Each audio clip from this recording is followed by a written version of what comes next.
എന്തായാലും നമ്മളിവിടെ വന്നു. ഞാൻ പറഞ്ഞ പോലെ തന്നെ ഇവർ പറഞ്ഞ് എന്നെ വിളിച്ചപ്പോൾ ഇദ്ദേഹം പറഞ്ഞതെന്ന് പറഞ്ഞാൽ അണലിയാണെന്ന് പറഞ്ഞു. നമ്മുടെ പ്രോഗ്രാം കടന്ന് നമ്മുടെ പ്രേക്ഷകർ കാര്യം മനസ്സിലാക്കണം. ഒരു കാരണവശാലും അണലി ഇത്രയും ഉയരങ്ങളിലേക്ക് കയറിപ്പോല. ഇതിൽ പാമ്പുകളുടെ ശരീരത്തിൻ്റെ പ്രത്യേകതകൾ വേറെയാണ്.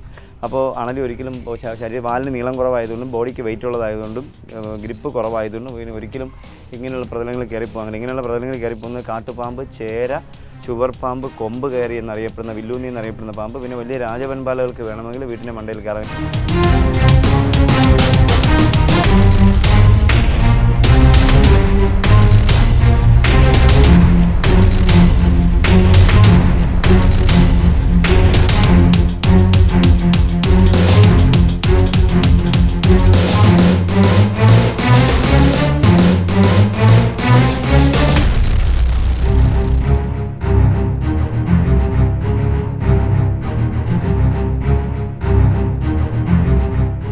ഞാൻ പറഞ്ഞതുപോലെ കാട്ടുപാമ്പ് എന്നറിയപ്പെടുന്ന ട്രിങ്കറ്റ് എന്നറിയപ്പെടുന്ന അതിഥിയാണ്.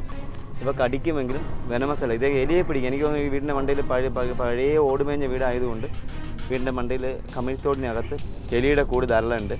ആ എലിയെ പിടിക്കാനായി മാത്രം വന്ന കാട്ടുപാമ്പ് എന്ന് മലയാളത്തിൽ അറിയപ്പെടുന്ന, ഇംഗ്ലീഷിൽ നോക്കുക തലയുടെ ശരീരത്തിൻ്റെ പകുതി വരെയുള്ളൂ. അത് കഴിഞ്ഞാൽ വാലിൻ്റെ അങ്ങോട്ട് വരകളില്ല. അതുകൊണ്ട് തന്നെ റിങ്ങുകളുള്ള ട്രിങ്കറ്റ് എന്നറിയപ്പെടുന്ന ചേര ലാബ് എന്നറിയപ്പെടുന്നത് ഇത് ചേരയാണ്. ചേരയുടെ കുടുംബമാണ്. നമ്മുടെ പ്രേക്ഷകർ ഞങ്ങൾ ഒരുപാട് പ്രാവശ്യം പരിചയപ്പെടുത്തിയിട്ടുണ്ട്.